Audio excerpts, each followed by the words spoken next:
믿을 수 없는 일이 벌어졌습니다. 폴란드 바르샤바가 순식간에 작은 서울로 변신했습니다. 카페에선 달고나 라떼 열풍이 한창, 학교 강당에선 K-팝 댄스 배틀이 열리고 집집마다 한국 드라마 OST가 울려 퍼지는데 현지 기자마저 이게 진짜 폴란드인가? 라며 깜짝 놀랐다고 합니다. 과연 무슨 일이 있었던 걸까요?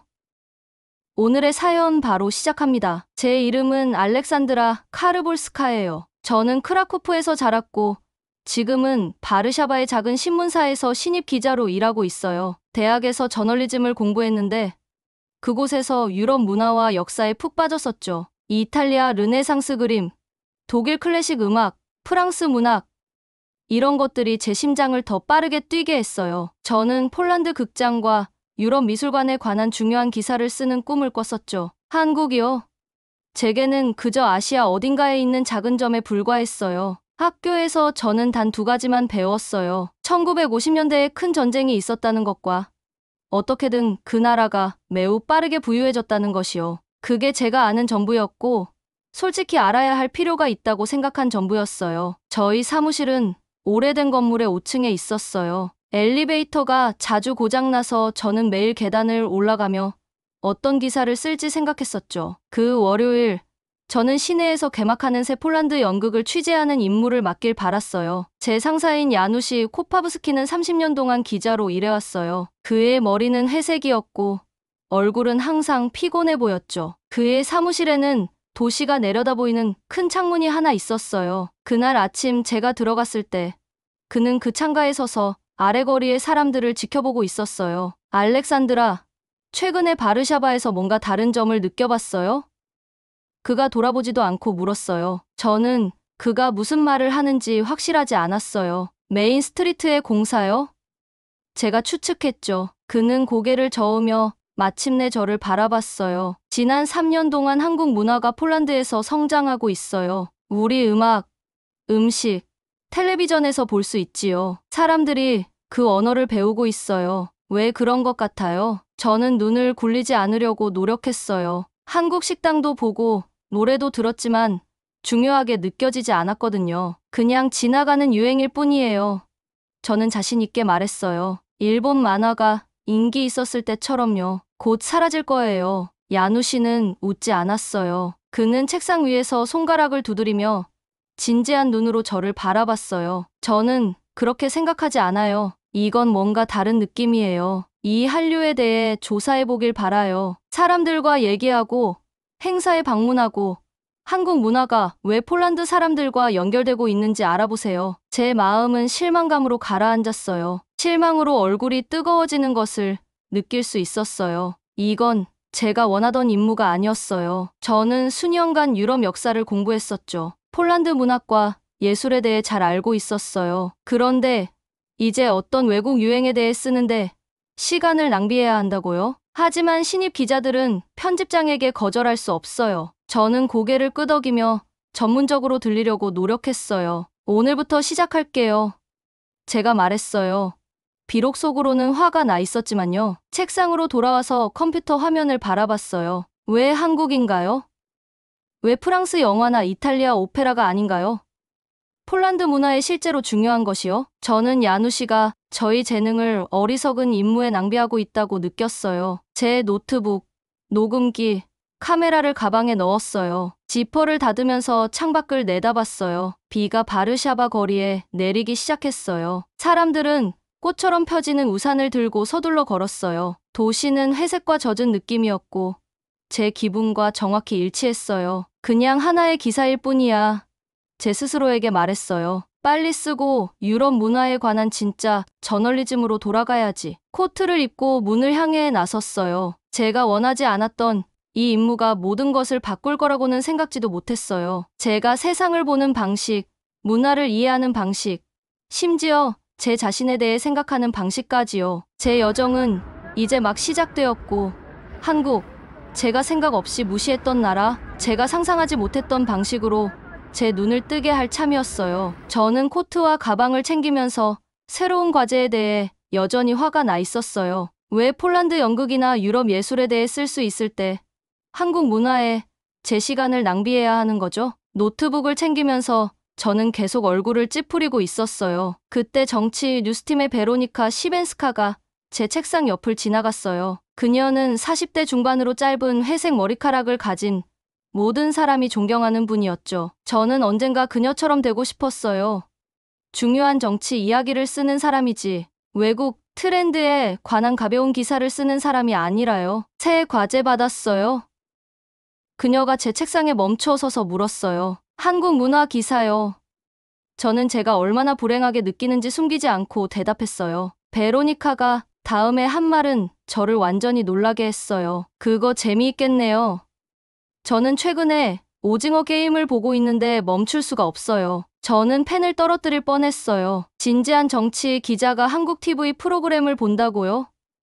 이해가 안 됐어요. 베로니카는 중요한 정부 이야기와 국제 정치를 다루는 사람이었어요. 왜 그녀가 한국 드라마에 관심을 가질까요? 이것이 아마도 이 트렌드가 제가 생각했던 것보다 더 큰 것일지도 모른다는 첫 번째 단서였어요. 베로니카 같은 사람이 관심을 가진다면 한국 문화에는 제가 알지 못했던 무언가가 있을 수도 있겠다는 생각이 들었어요. 대학의 야코브스키 교수님과 이야기해보세요.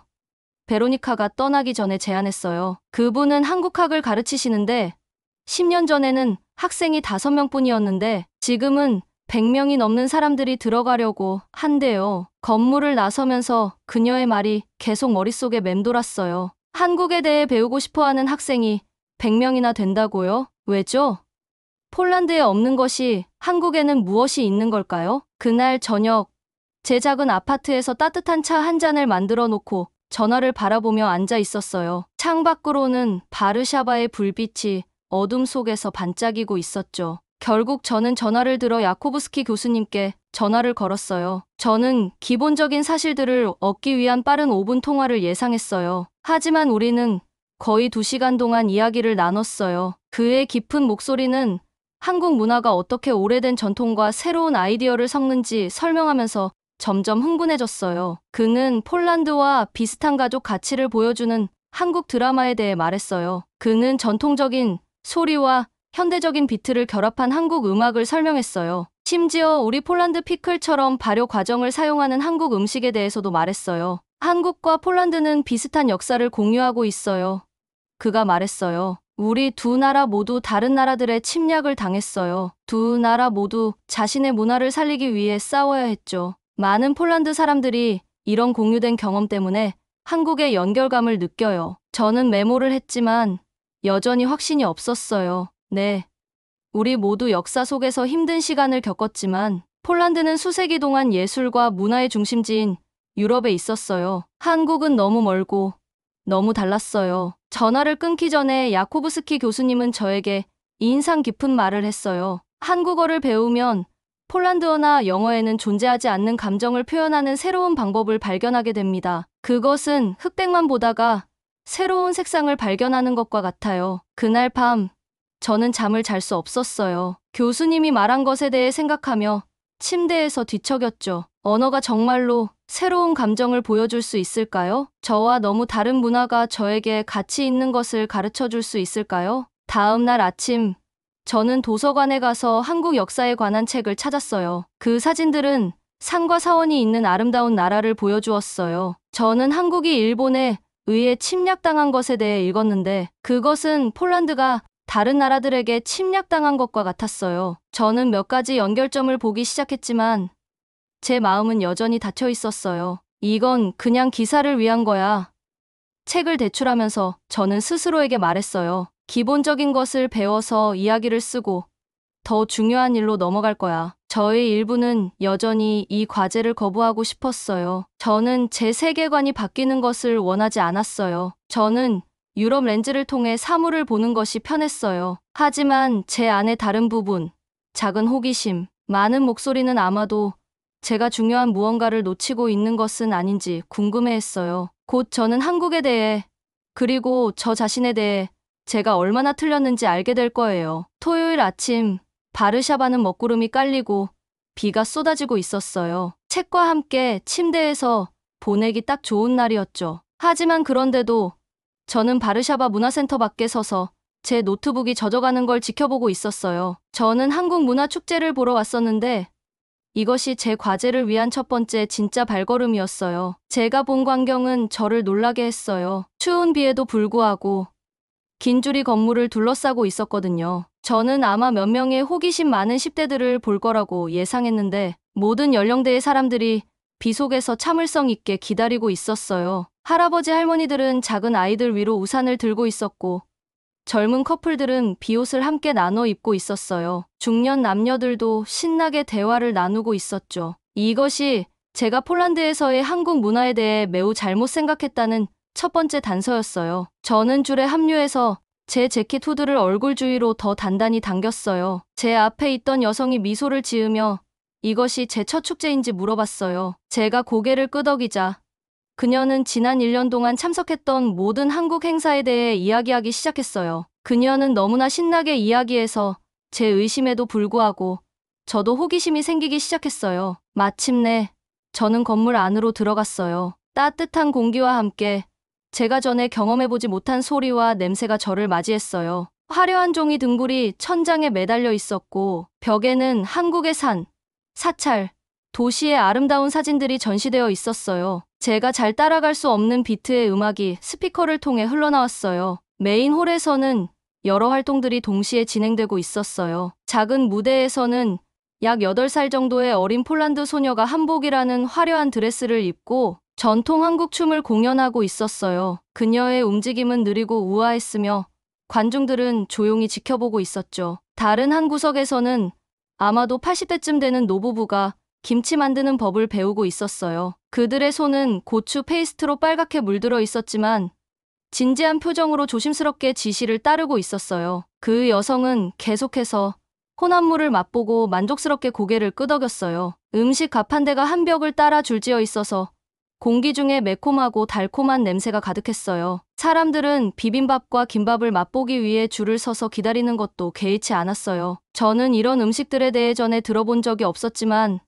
맛있는 냄새에 제 배가 꼬르륵 소리를 냈어요. 가장 놀라웠던 것은 한글이 적힌 티셔츠를 입은 사람들이었어요. 젊은 사람들은 무리를 지어 움직였고 일부는 거울 앞에서 춤 동작을 연습하고 있었어요. 다른 사람들은 특별한 부스에서 한글 문자를 써보려고 노력하고 있었죠. 저는 그 모든 것의 한가운데 서 있었는데 제 노트북은 열려 있었지만 텅 비어 있었어요. 이건 그냥 지나가는 유행처럼 보이지 않았어요. 여기 있는 사람들은 그저 호기심이 많은 게 아니라 열정적이었어요. 그들은 춤을 배우고 언어를 연습하고 음식을 요리했어요. 그들은 한국 문화를 이해하기 위해 시간과 노력을 투자했던 거예요. 이것이 그저 어리석은 유행이라는 제 생각은 제 눈앞에서 무너지고 있었어요. 저는 다른 사람들에게 젓가락 사용법을 가르치고 있는 한 여성에게 다가갔어요. 제가 저를 기자라고 소개하자 그녀는 미소를 지었어요. 왜 한국 문화가 폴란드에서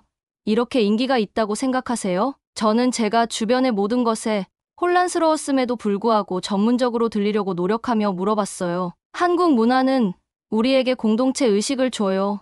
그녀가 대답했어요. 현대 생활에서 우리가 때때로 잃어버리는 사람들 간의 연결에 관한 거죠. 작은 텐트 밖에서 저는 한국어 학교를 운영하는 마르타 레비츠카를 인터뷰했어요. 우리가 이야기하는 동안 기가 텐트 지붕을 두드렸어요. 3년 전에는 학생이 5명밖에 없었어요.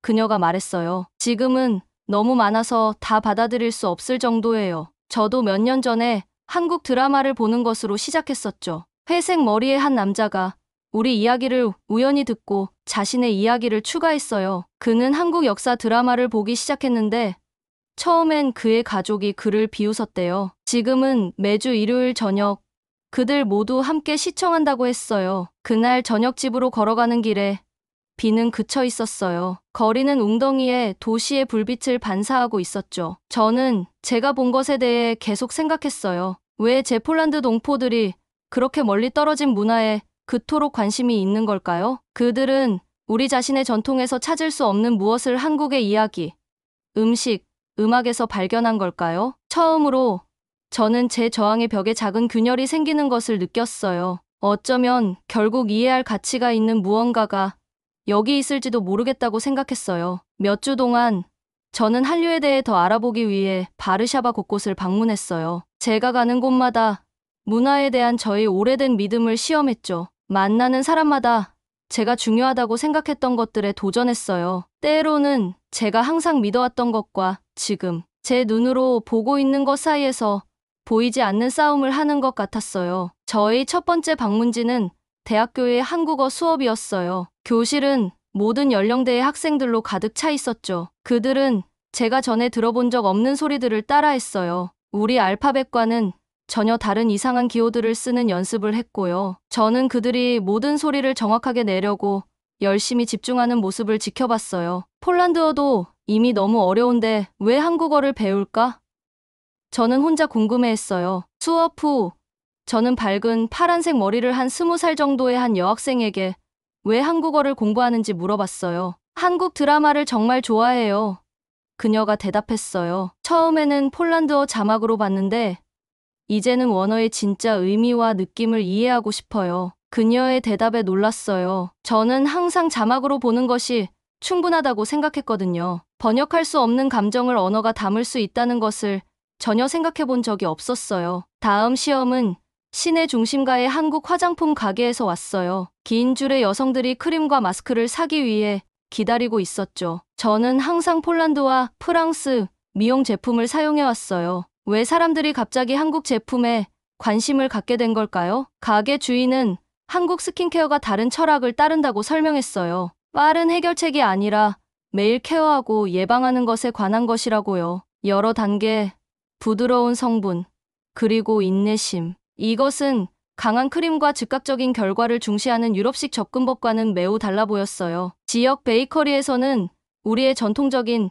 폴란드식 필링 대신 달콤한 팥 앙금이 들어간 한국식 빵을 발견했어요. 음악 가게에서는 주인이 K-팝 앨범이 폴란드 음악보다 더 빨리 팔린다고 말했어요. 거리에서는 한글이 새겨진 가방과 티셔츠를 봤고요. 매번 발견할 때마다 저희 폴란드인으로서의 자부심에 작은 도전이 되는 것 같았어요. 우리에게 풍부한 전통이 있는데 왜 내 동포들이 다른 문화에 그렇게 매료되어 있을까요?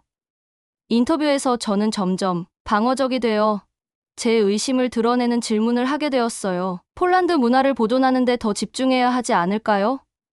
저는 지역 센터에서 K-팝 음악에 맞춰 춤을 추는 10대 그룹에게 물었어요. 한 소년이 진지한 눈으로 저를 바라봤어요. 한국 음악을 좋아한다고 해서 폴란드 문화를 덜 사랑한다는 뜻은 아니에요. 저는 여전히 우리 명절을 축하하고 역사를 알고 있어요. 하지만 K-팝도 저를 행복하게 해요. 왜 둘 다 즐길 수 없나요? 그의 간단한 질문에 부끄러워졌어요. 왜 사람들이 하나의 문화를 다른 것보다 선택해야 한다고 생각했을까요? 제가 만난 모든 사람이 친절한 것은 아니었어요. 일부 노인들은 외국의 영향에 대한 저의 우려를 공유했죠. 전통 예술교사는 젊은이들이 폴란드 왕보다 한국 역사에 대해 더 많이 안다고 불평했어요. 이 사람들은 제 오래된 사고방식을 유지하는 데 동맹이 되었어요. 하지만 제 가장 큰 적은 내 안에 있었어요.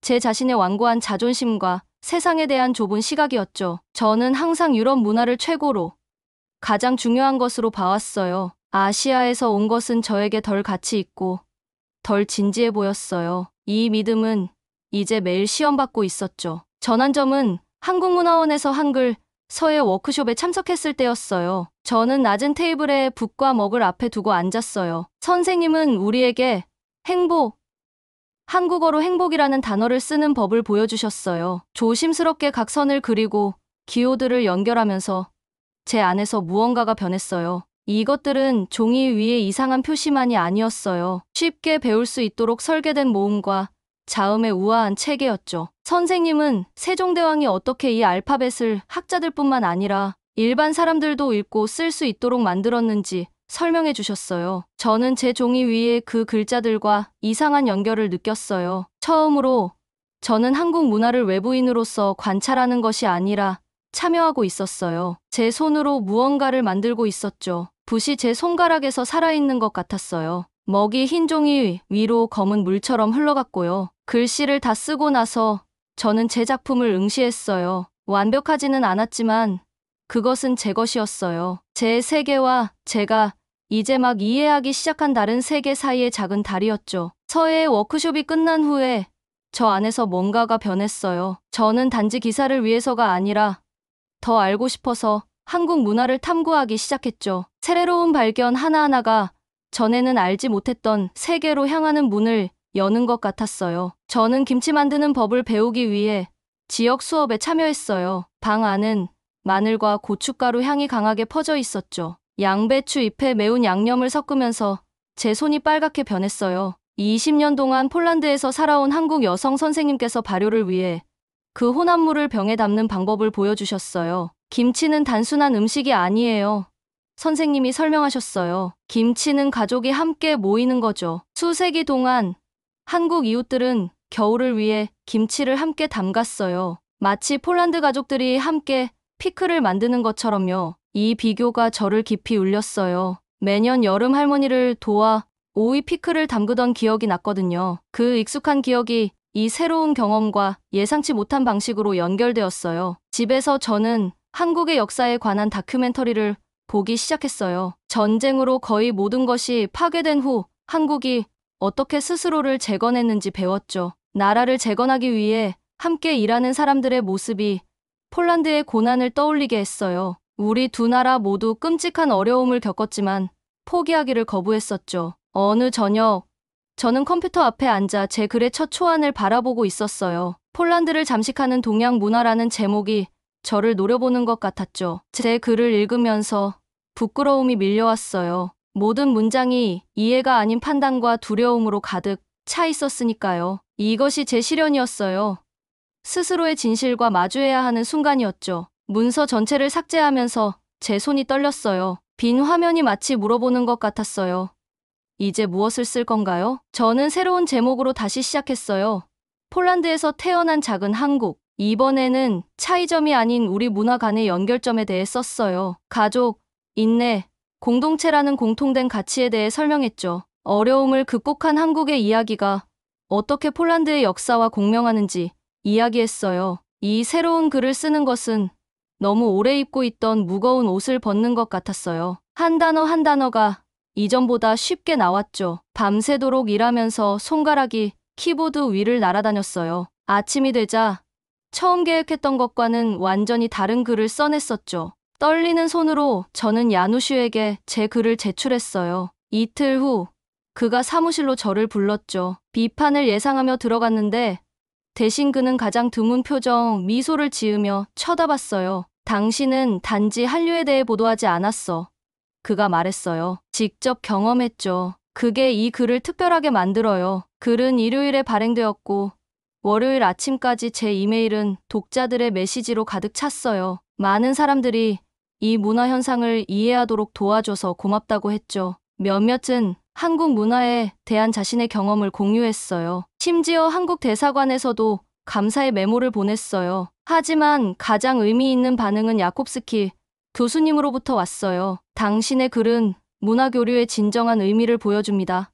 그가 썼어요. 한 문화가 다른 문화를 대체하는 것이 아니라 두 문화가 서로를 풍요롭게 하는 것이죠. 그날 저녁, 저는 전에는 상상도 못했던 일을 했어요. 여름을 위해 서울행 비행기 표를 예약했죠. 한국 문화와의 제 여정은 이제 막 시작되었고 저는 직접 경험해보고 싶었어요. 이제 바르샤바 거리를 걸으면서 전에는 놓쳤던 것들이 보여요. 몇 년 동안 있었던 작은 한국 식당, 점점 커지는 한국 문학 섹션이 있는 서점, 열린 문을 통해 케이팝을 틀어주는 음악가게, 제 지갑에는 행복이라는 글자를 연습했던 종이를 간직하고 있어요. 문화는 상자에 잠겨있는 보물처럼 보호해야 하는 것이 아니라는 것을 기억하게 해주죠. 문화는 살아있고 성장하며 공유되기 위한 것이니까요. 바르샤바의 피어난 작은 한국은 폴란드의 정체성을 대체하지 않았어요. 우리의 문화적 캔버스에 새로운 색을 더했을 뿐이죠. 그리고 저 알렉산드라 카르볼스카는 더 이상 그 새로운 색들을 두려워하지 않아요. 그 색들이 우리가 함께 어떤 그림을 만들어낼지 보고 싶어요. 제 글은 진심으로 믿는 말로 끝났어요. 한국은 작은 나라가 어떻게 세계와 마음을 나눌 수 있는지 보여줬어요. 그리고 폴란드는 우리의 풍부한 역사를 가지고 다른 이들을 환영하면서도 우리 자신을 나눌 수 있어요. 이것은 전통의 끝이 아니라 연결의 시작이에요. 재밌게 보셨나요? 여러분의 좋아요와 구독은 더 좋은 K 콘텐츠를 만드는 힘이 됩니다. 댓글로도 여러분의 생각을 꼭 들려주세요. 좋아요와 구독 부탁드립니다. 그럼 다음 영상에서 또 뵐게요.